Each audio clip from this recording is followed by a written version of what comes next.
Hi DSC aspirants, welcome to Pravallika education channel. ముందుగా అందరికీ ఉగాది శుభాకాంక్షలు. 2025 డిఎస్సిలో భాగంగా మనం బయాలజీకి సంబంధించిన కొన్ని క్వశ్చన్స్ డిస్కస్ చేద్దాము. ఫస్ట్ క్వశ్చన్, ఈ క్రింది వానిలో సరికానిది. Option A, doctor Ronald Ross malaria కలుగజేసే సూక్ష్మజీవి ఆడ ఎనాఫిలిస్ దోమ ద్వారా వ్యాప్తి చెందుతుందని కనుగొన్నారు. ఆప్షన్ బి, దీనికి రోనాల్డ్ రాస్కు 1902లో నోబెల్ బహుమతి లభించింది. ఆప్షన్ సి, ఇతను తన పరిశోధనలు పూణేలో చేశారు. Option D, A and C. So దీనిలో సరికానిది అని అడిగారు. మనకు ఆప్షన్ ఏ, ఆప్షన్ బి ఇవి రెండు కూడా కరెక్టే. ఆప్షన్ సి చూడండి, ఇతను తన పరిశోధనలు పూణేలో చేశారు అన్నారు. ఇది రాంగ్ ఆప్షన్. ఇతను తన పరిశోధనలు సికింద్రాబాద్లో చేయడం జరిగింది. సో ఆప్షన్ సి సరికానిది. నెక్స్ట్ క్వశ్చన్, ఈ క్రింది వానిలో సరైనది. Option A, Robert Hooke America దేశానికి చెందినవాడు. ఆప్షన్ బి, బెండులోని కణాలు సజీవమైనది. ఆప్షన్ సి, అగ్గిపుల్లలోని కణాలు నిర్జీవమైనది. Option D, A and B అన్నారు. సో దీనిలో సరైనది వచ్చేసి చూడండి, రాబర్ట్ హుక్ అమెరికా దేశానికి చెందినవాడు కాదు, బ్రిటన్ దేశానికి చెందినవాడు. ఇది సరికాదు. ఆప్షన్ బి, బెండులోని కణాలు సజీవమైనది అన్నారు. బెండులోని కణాలు కూడా నిర్జీవమైనది. సో ఇది కూడా సరికాదు. ఆప్షన్ సి, అగ్గిపుల్లలోని కణాలు నిర్జీవమైనది.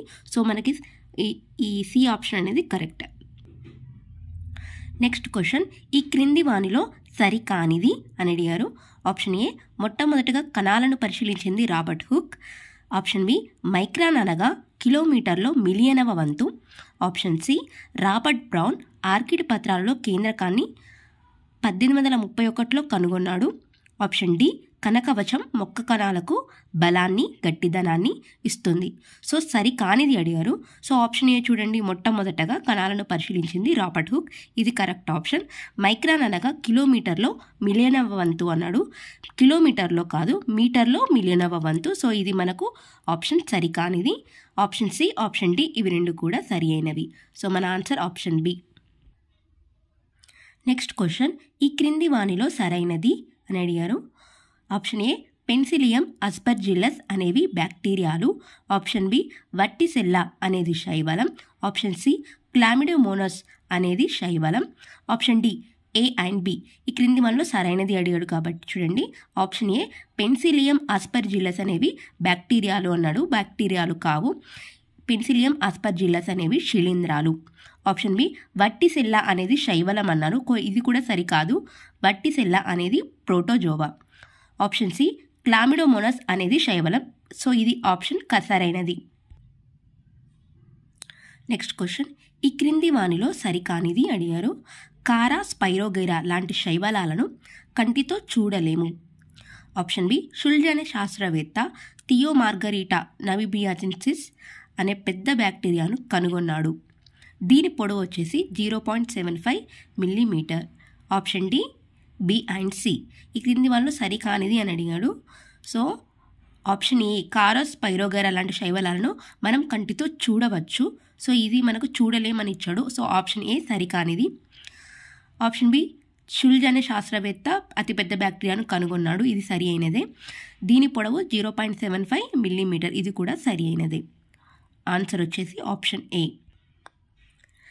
నెక్స్ట్ క్వశ్చన్, ఈ క్రింది వానిలో సరైనది అడిగారు. కండ్ల కలక తట్టు అనేవి బ్యాక్టీరియాల ద్వారా కలుగుతాయి. ఆప్షన్ బి, పోలియో మశుషి వైరస్ ద్వారా కలుగుతాయి. ఆప్షన్ సి, వైరస్లు అత్యధిక వేడి మరియు శీతల ప్రదేశాలలో జీవించగలుగుతాయి. Option D, B and C. So చూడండి, ఆప్షన్ ఏ వచ్చేసి కండ్ల కలక తట్టు అనేవి బ్యాక్టీరియాల ద్వారా కలుగుతాయి అన్నారు. ఇవి వైరస్ల ద్వారా కలుగుతాయి. ఇది సరికాదు. ఆప్షన్ బి, పోలియో మశుచి అనేవి వైరస్ల ద్వారా కలుగుతాయి. ఇది సరైనది. ఆప్షన్ సి, వైరస్లు అత్యధిక వేడి మరియు శీతల ప్రదేశాలలో జీవించగలుగుతాయి. ఇది కూడా సరైనది. సో మనకు ఆప్షన్ ఇక్కడ డి సరైనది. బి అండ్ సి రెండుకు సరైనవే కాబట్టి option D correct. Thank you everyone.